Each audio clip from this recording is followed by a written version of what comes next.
Y'all want to see what destroys Ford oil coolers?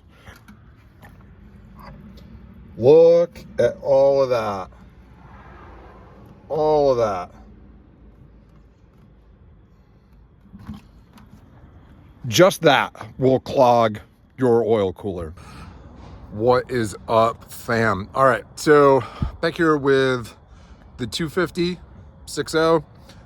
And as you can see right there, I have we've installed the IPR coolant filter, and I did 100% bypass.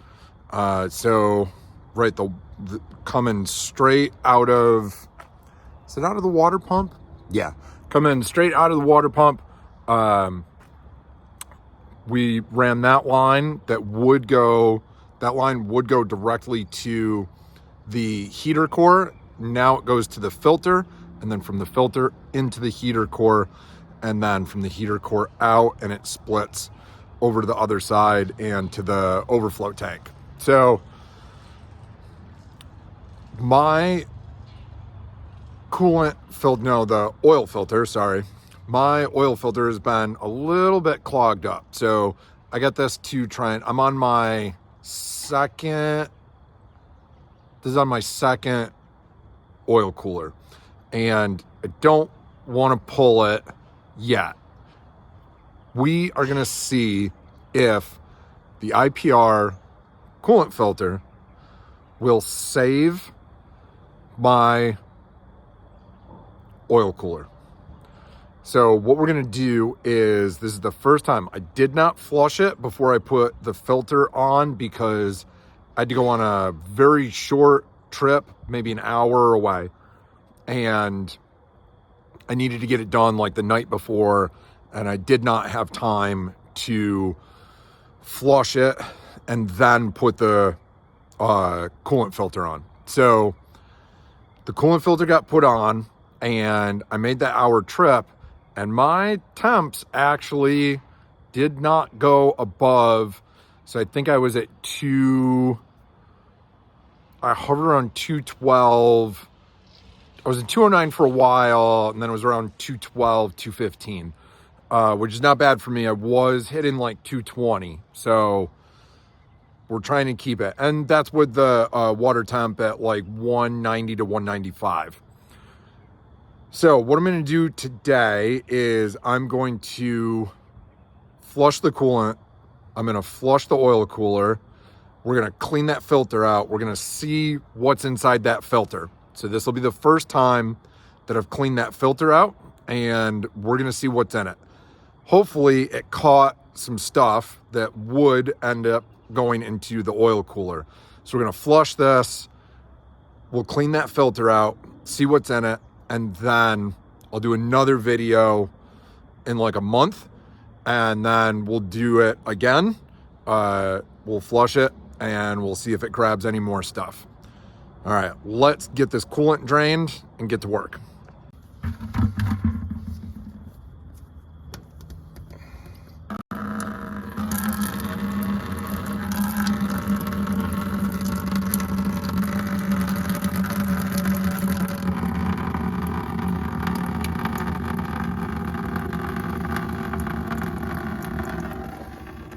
I just put some red coolant in here. I'm curious as to why the overflow tank looks very red, but this looks like just straight water.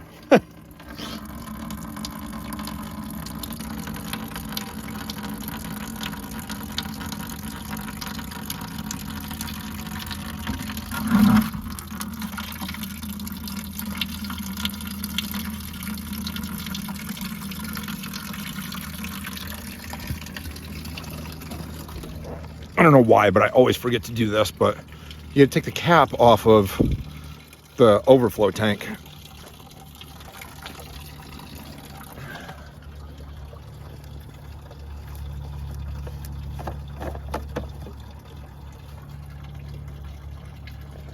Well, it's just about empty, but it was very red, but I got more, so we'll be okay. All right, while that is draining under there,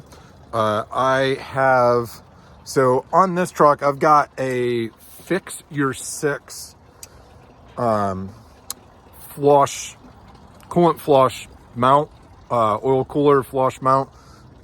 So it's fixyour6.com, and I've got, right, they send these special wrenches. So that allows you to hook up this right here, and it's basically just a washer machine hose. And then I've got the splitter, and one end goes to the hose and one end goes to the compressor. So you put compressed air on it and you do it on and off. Anybody that owns a 6.0 knows all about this. So let's undo that cap while that's draining.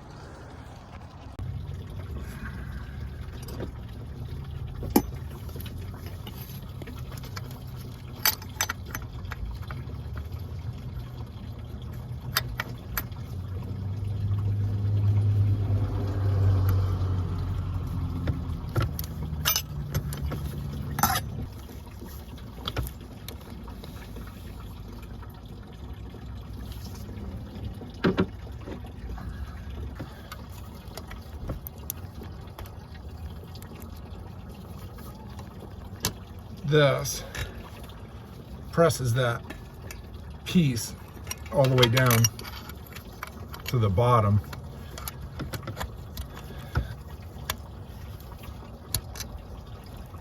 So that your water goes straight into the cooler. All right, hose is hooked up. So what we gotta do is then hook this up to the compressor and the garden hose, and then I got to get the filter out of there, and we got to see what's inside this filter. But I have to unhook the lower radiator hose, so let's do that.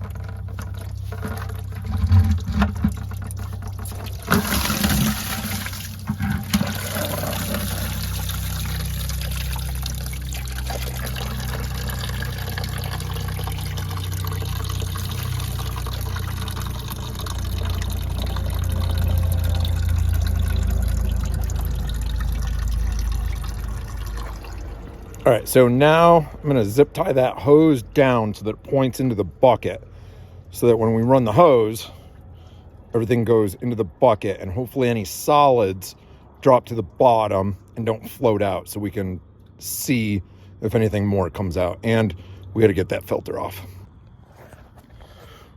Y'all want to see what destroys Ford oil coolers? I'll show you just from dumping that lower radiator hose. Look at all of that.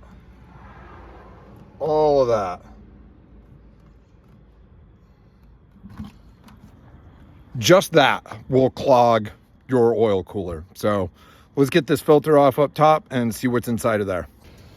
Now, I was told, well, I wasn't told, I read a bunch of forum posts that all you have to do is cover this area with a bunch of shop towels, and it will catch any of the coolant that leaks out. I'm going to try not to block the view too much, hopefully.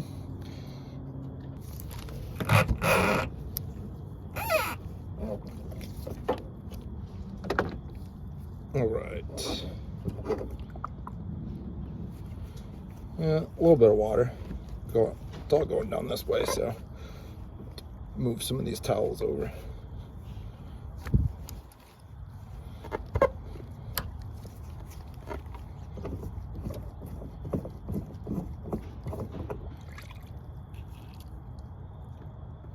Oh yeah. So just right take a look. Those particles. So I gotta flush those out somehow, probably just run the hose over it. All right, so let's take this filter apart. I'm gonna go inside and take that apart. All right, so the moment of truth. Let's see.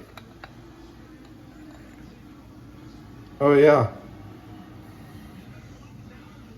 All that got saved from going in the oil cooler.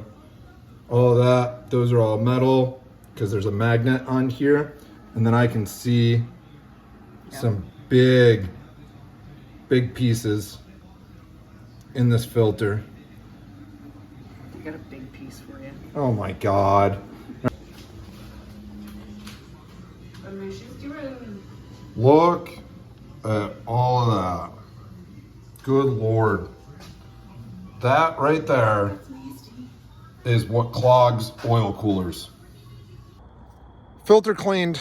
Let's get this thing back on. FYI, if you get one of these, the bottom is 24 millimeters and that is also 24 millimeters, which makes things very nice and very easy. That piece of shit strap wrench that I got, all my oil filters, I either use an oil filter wrench or right on the 6.0, right at 30 millimeter or 36 millimeter, right, for the oil filter housing. I don't have to use a strap wrench for any of my oil filters for any of my vehicles. The Explorer and the Mustang, I can take on and off by hand. So that strap wrench was a waste of $10, but oh well. I have one now, I'll throw it in the toolbox. But this is 24 on the inside, 24 on the outside, which makes getting it apart and getting it on and off much easier. So let's get this back on and then get this oil cooler flushed out.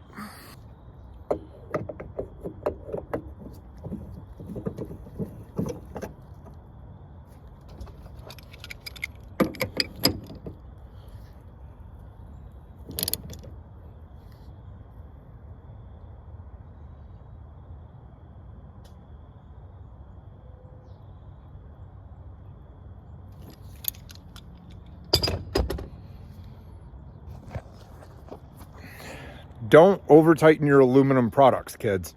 I'm going to tell you a really bad story. I had a 1990 Cougar XR7 with the 3.8 with the supercharger, and I was changing the oil, and I over cranked the oil, the plug for the oil on the oil pan, and that oil pan was aluminum, and it cracked the pan all the way up. We had to pull the engine.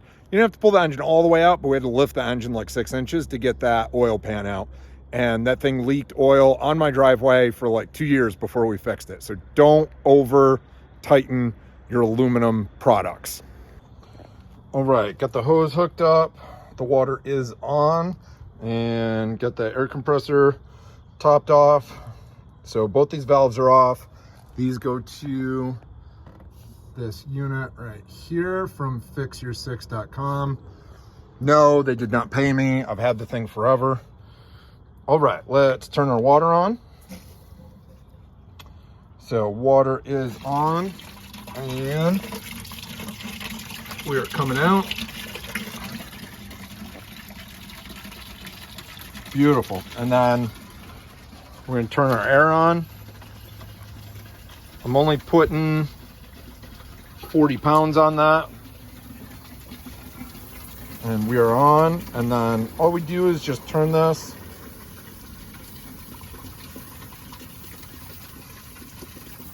Sorry. You go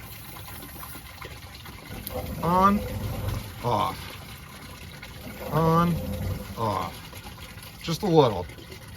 And that, you watch the water, it'll bump it a little bit. So we'll just do this for quite a while. We're just gonna let that run. I'm actually gonna shut this water off in a second.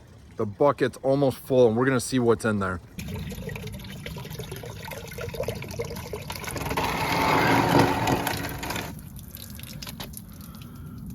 Well, it's hard to see because it's washy. There's some huge chunks down in there.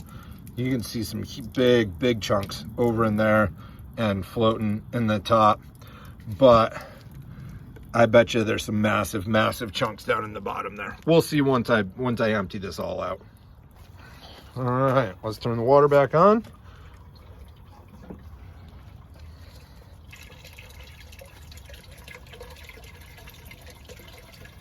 And we'll keep bumping this on and off, and we'll get it done and then get everything filled back up. Filter tight, flush cap tight. Let's get this lower radiator hose back on, get the cap, get the plug back in the radiator, and then we're going to check that bucket for nasties. I got to get that bucket out of my way.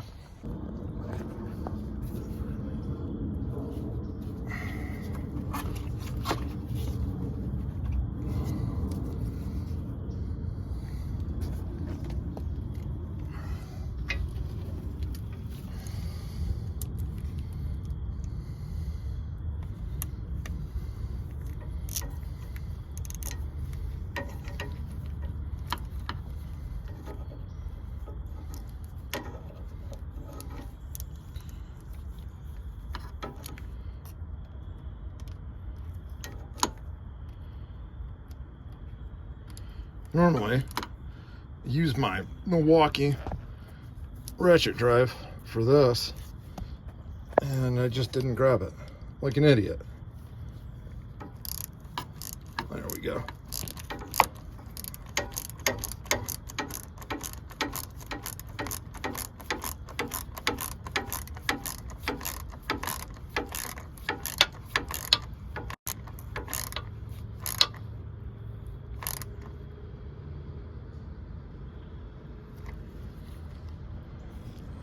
You got to be careful with these because this is plastic, and this will get brittle and you can crack that real easy. All right, let's get our drain plug. Where'd my drain plug go? There it is. So I got a new radiator like 2 years ago, and I like this because the drain plug is just tightened by hand. No longer, I had my original one was with a wrench, and of course you worry about, you know, over tightening it and cracking it. So I don't know, I go back and forth because the hand is nice. The hand is nice. But the wrench is better? I don't know. That's a terrible joke.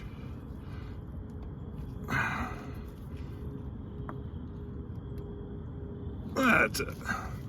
All right, let's fill her up.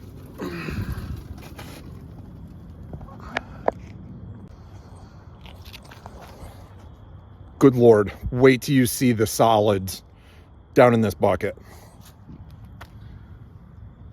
Look at that. All of that was in the system. Unbelievable. That's terrible.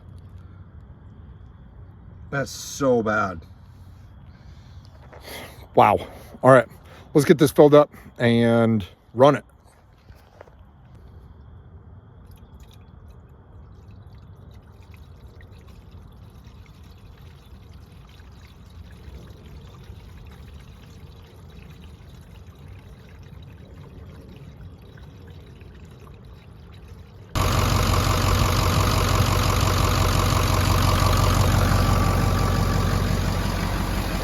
Where are we at? We got 108 on the water.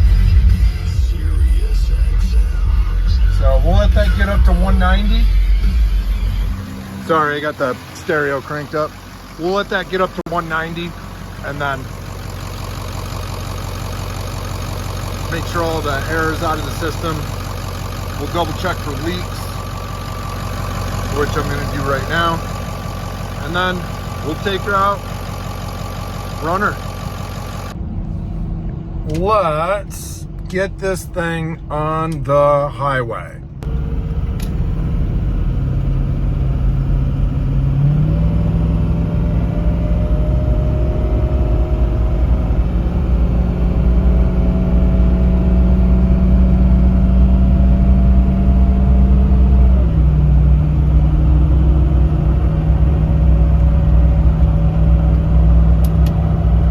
Why do I have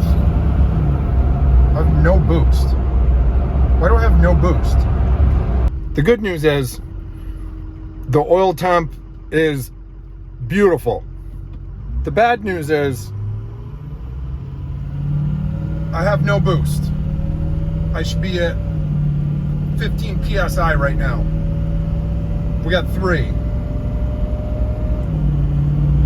I think we got a wiring problem.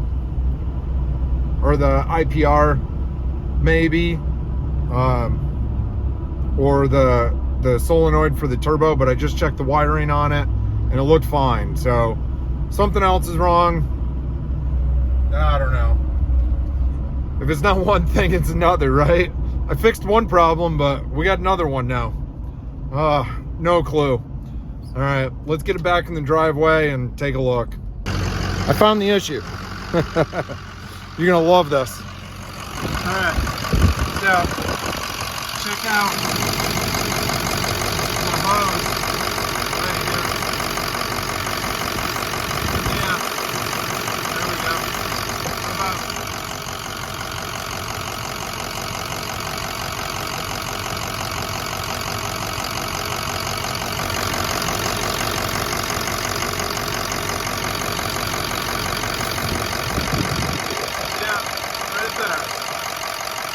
that's not good. Let's fix that. Okay. We have boost.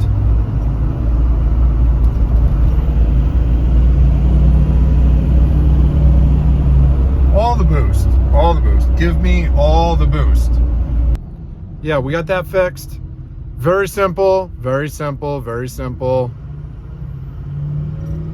Was just the hose from the turbo.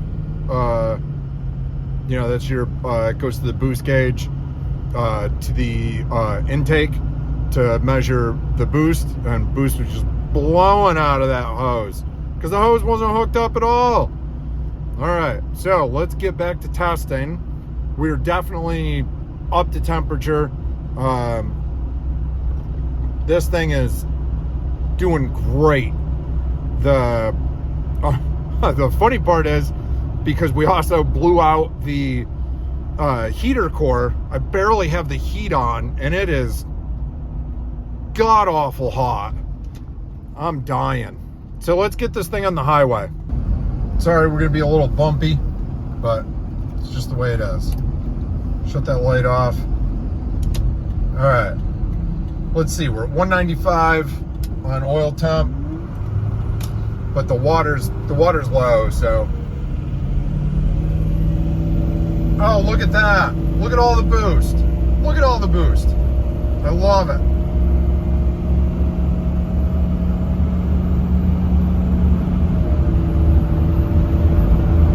There we go. That's the way it should be.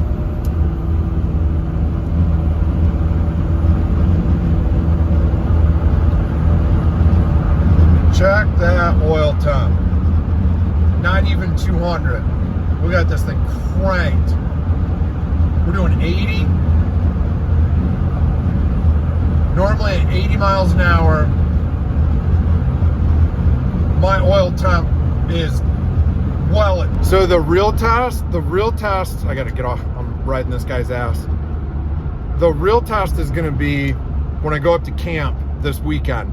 So I'm in North Carolina, Blue Ridge Mountains, and I have to climb Mount Mitchell and then my camp is 30 minutes from Roan Mountain, and Roan Mountain is the border of Tennessee and North Carolina. So I have to go up 2 mountain passes on 226, and those passes, yep, you will absolutely crank max temperature. And we've really got to make sure this thing is fixed, because I got to start hauling some serious equipment up there to camp. Probably gonna have to take the trailer, the flatbed trailer, to haul some drain pipe. I gotta put in some 20 foot long 15-inch drain pipe, and that stuff, I can't put it in the bed of this. The bed's just not long enough. It'll hang out too far, so we've got to put it on the trailer. But I think we're gonna be good. We'll test it out up on 226, but check this out. We're back off the highway, and 199 right back down. I hit 200, and then it just fell right back down. Oh, no, can't go. Go right on red.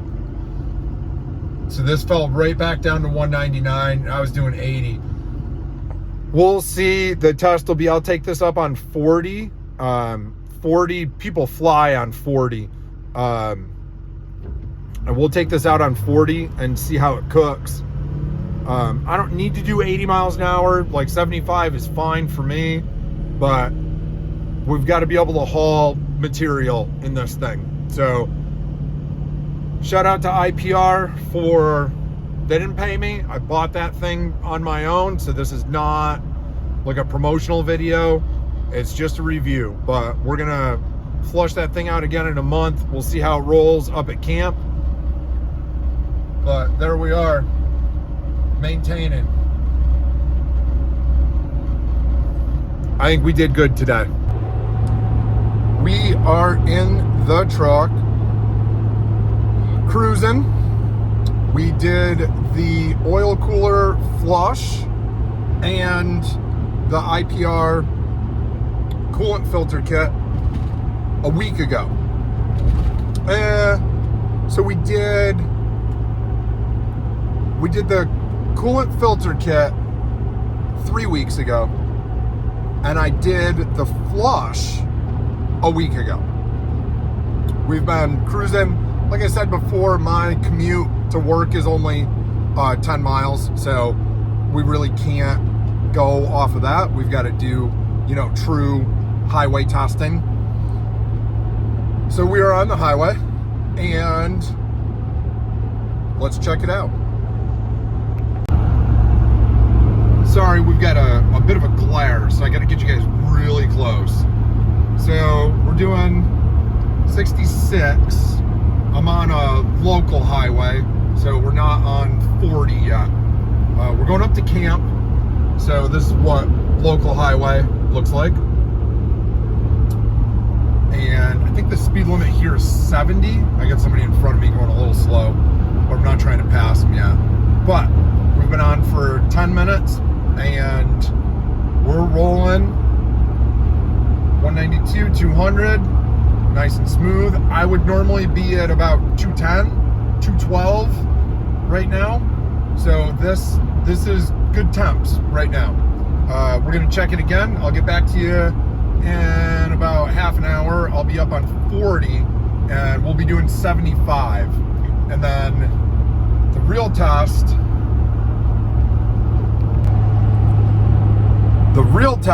once we get up on 40, we get off of 40 at Marion, and we got to go up 226 past Mount Mitchell, and that's going to be the true test. We've got 2 mountain climbs on 226. One is right after Mount Mitchell, and then one is going up to Spruce Pine. The Spruce Pine one is where we're really going to test this out and see if this has filtered out all the junk and the oil cooler is working properly, because that's like a 35% grade on switchbacks, and it's like 13 switchbacks, and we're going to be cranking up those EGTs and the oil temp. So about half an hour here, we'll be up on 40, and we'll test this out at, 74, 75 miles an hour. Wow, traffic finally opened up. We're on 40 going up to the mountains, and 40 going up to the mountains on a Friday. Traffic is always going to be just coming out of Charlotte and Hickory. It's going to be a little thick, but we're in a little bit of a hilly area, so we've got a lot of up and down hills, and I'm starting to push her 77, close to 80, and we're still, that's a perfect 10-degree delta, and I will take that any day of the week. This is absolutely spectacular. All right, so this is the first hill going up by Mount Mitchell that we've got to climb, and it's a good grade, and it's just non-stop. It's a little twisty, but it's not switchbacks. But you're gonna push the EGTs up real high on this one. So let's see how she does.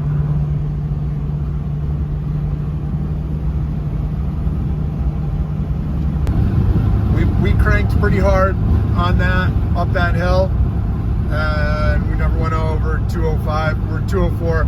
It's already dropping back down.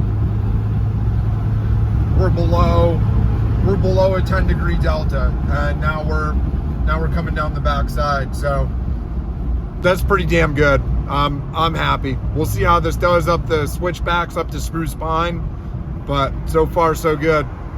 We are pushing up the switchbacks up to 26, and I'll show you guys what this looks like. This is very, very non-stop curvy. We're just getting out of there's one section in the middle that's got 2 lanes, so you can pass all the delivery trucks and tractor trailers going up, because they're going to go real slow.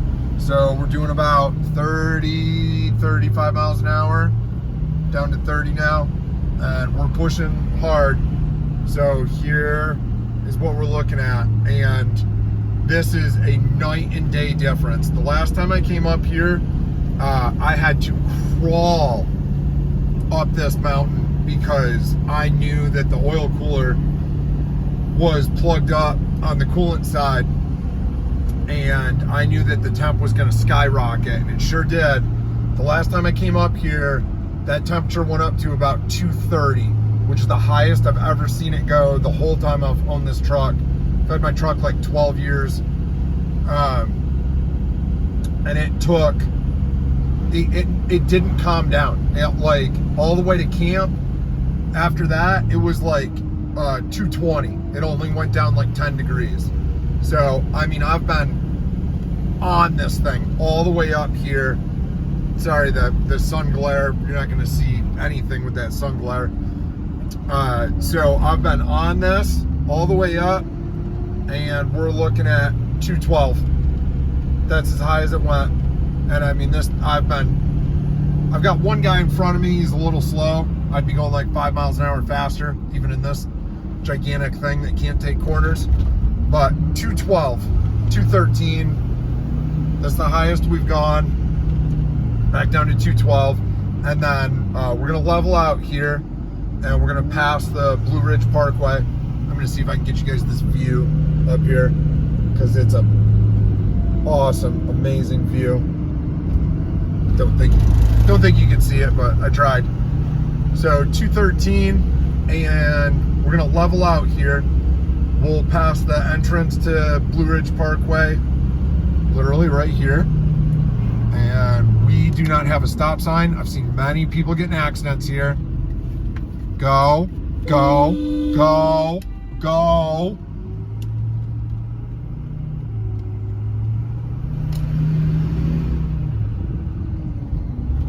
So, the question is, does it come down? And we went up to 213, 212, and now, you know, obviously it's gonna stay hot for a good minute, but we didn't increase. So that's the most important part, is that it didn't go up, and now 211. We're already coming back down. Yeah, went back to 212 real quick. 211. Look at that. That is absolutely incredible. Night and day difference. Absolutely spectacular. So big thanks to IPR for developing a quality product. The next test is next week.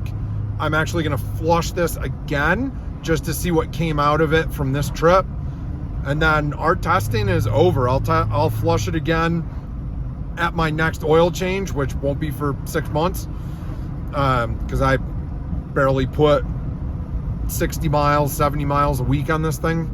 80 miles, I think, is my average on this. So 6 months from now, I'll do oil, and we will flush this out. That's it. So big thanks to IPR. Big shout out. Again, no like paid endorsement. They didn't ship me anything for free. They haven't paid me. This is not an advertisement. I bought it with my own money to test out, and it has worked absolutely amazing. So shout out to IPR. If you guys have got a 6.0, get a coolant filter kit on it, because it will save your oil cooler. That's it, guys. Thanks for watching.